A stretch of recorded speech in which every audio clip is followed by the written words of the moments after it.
Please like, subscribe and hit the notification bell to help the channel grow. Every little bit helps.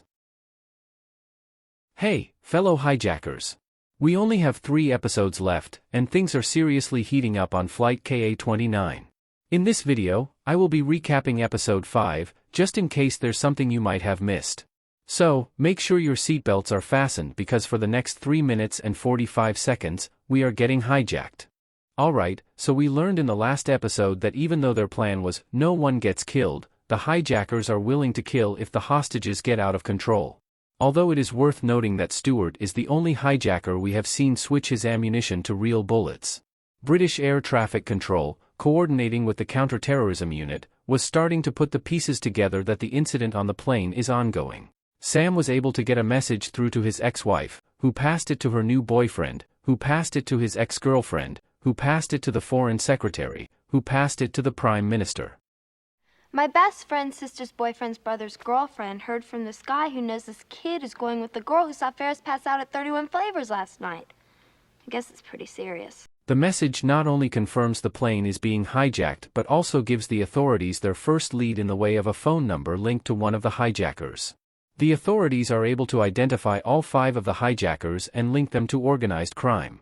And I mean organized crime on an international level, as we've seen.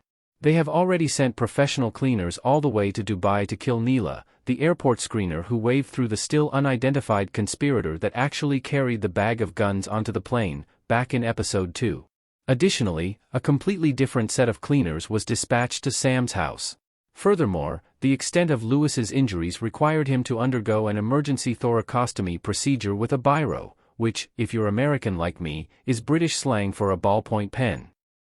And finally we get a really creepy-looking guy handing over a sealed envelope to the Home Secretary, who upon opening discovers the hijackers' demands. Stewart finally makes his way back to the galley to check on Lewis, who is currently in stable condition, although he has a makeshift chest tube made out of a ballpoint pen. We get a big reveal in the first 5 minutes of the episode when we find out that Stewart and Lewis are actually brothers. House and reads the hijackers' demands. The demands, which I know at least one person out there already knew from the last video I made, and I mean that literally, only one person watched that video. Come on, people, help me out here. Sam enlists the pilot, co-pilot, and the doctor to implement his plan to convince Stewart to land the plane by telling him that his brother Lewis has less than 1 hour left to live. Determine if they have the history or reputation to follow through with their demands and kill everyone on the plane. The professional cleaners sent to Dubai by the Cheapside firm arouse suspicion from Neela's neighbor when they rudely send away her son, who was knocking at the door inquiring if his friend is home. Considering she had seen Neela enter the apartment earlier and knew Neela was home for sure, it was enough to prompt her to call the police. Jamie argues with Stewart that he should ask all the other hijackers before he single-handedly decides to land the plane and save his brother. As Stewart asks the pilot hypothetically about the process they would have to go through to land the plane so his brother can get the medical attention he needs, he is surprised when the pilot says they must persuade an airport to let them land. The pilot explains that not all airports are willing to accept a hijacked plane. Sam explains to the co-pilot that even though the Hungarian air traffic controllers speak English, he needs her to communicate with them in Hungarian because the hijackers don't understand the language. She can then relay to them that the plane has been hijacked and to get a SWAT team ready to take over the aircraft once it lands, all while the hijackers are listening. The pilot, sticking to the plan, explains to Stewart and Jamie that Hungarian air traffic control speaks some English, but they're not fluent.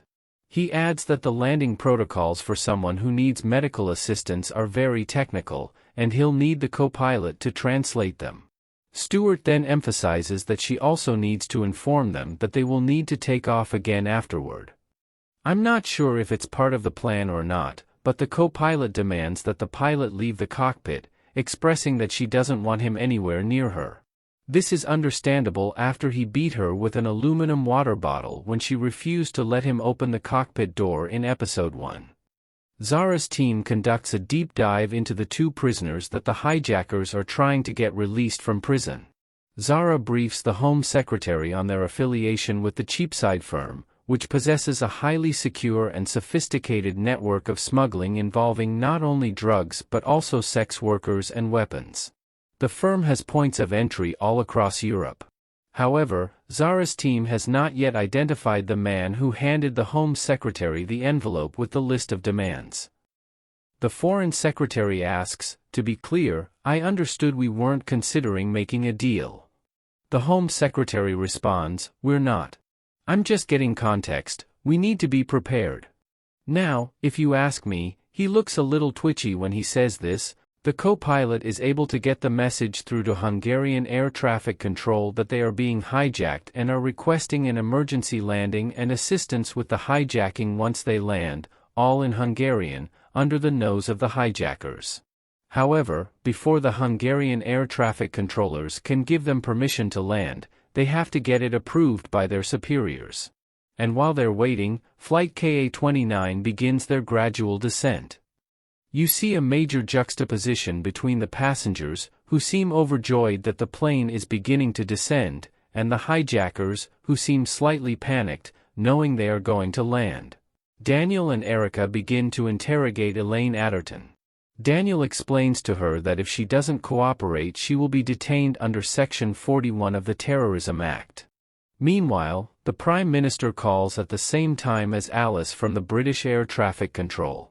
The Foreign Secretary wants more information and decides to put the Prime Minister on hold, to the shock of the rest of the group. Alice explains that she is getting information from the Hungarian Air Traffic Control about a possible request to land, citing that there is a medical incident on board. As everyone looks to the Romanian live feed of the plane's trajectory, we notice that there are 2 hours and 20 minutes before the plane is scheduled to land at London Heathrow Airport unless they land in Győr, Hungary, first. Back in Dubai, the police show up at Neela's house as the neighbor explains the situation about the shady cleaning crew and how it's not normal for no one to answer the door when she's sure she saw the family enter the apartment. The police kick the door in and find the entire family slain along with the overly suspicious Dubai air traffic controller, who is either having the worst birthday ever or wished for lead when he blew out his candles. We see a brief glimpse of the Hungarian SWAT team as they go over their plan for breaching the aircraft once it lands. Before Hungarian air traffic control gives the green light for the plane to land at Győr Airport, they specifically ask, "Do the hijackers intend to take off again?" The co-pilot replies, "Yes." They then ask the co-pilot, "Do you personally wish for them not to be able to take off again?" She replies, "Yes," confirming that she wants them to attempt to take control of the plane from the hijackers upon landing. The co-pilot is given permission to land, and without hesitation, Stewart says, "Do it," even though Jamie disagrees and actually yells for Terry to try and stop him. Terry and Stewart engage in a cryptic debate over whether to land the plane or not. Terry tries to explain that landing would be suicide, while Stewart believes they should land the plane to save his brother. Stewart expresses the belief that whoever is down there can't touch them as long as they have the hostages. Elaine Atherton explains to Daniel that her husband was with them for over 20 years, and when they thought he crossed the line, they killed him for it. She then explains that they believed her husband grassed, which is British slang for someone who is a snitch. After what happened to her husband, they don't trust her either. Elaine describes how Johnny and Edgar own the entire block, and their friends and families reside up and down the street.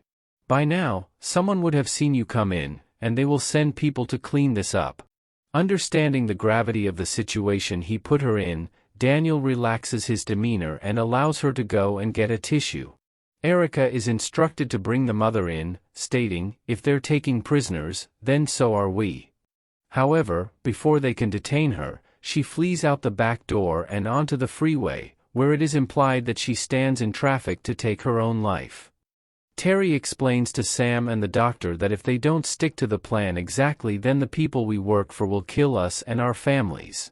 Terry then explains to Sam that his family is also in danger and that they have his address because the mob told the hijackers to send the passport details of any passengers causing problems. Sam asks Terry how he knows that they will go through with it, and Terry confesses that he knows because they had his father shot, referring to Lewis. Then he confesses that he was the hitman who killed Lewis's father as he looks down at Lewis, who is hearing this information for the first time. Terry then says, "If I didn't do it, they would have just killed me and sent someone else to do it." As the passengers are being briefed that the plane will be landing for a medical stop only and that they will be taking off again, we get a brief look at the unidentified conspirator taking deep breaths and looking very worried about the plane landing just as the rest of the hijackers are. Lewis is struggling to breathe, pleading with Sam to not land the plane. Sam, knowing that his family's life is on the line too, begins to plead with Stewart to not land the plane.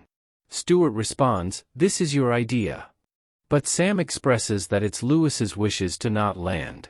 When they go back to ask Lewis face to face, he's dead after pulling out his own chest tube once he was alone.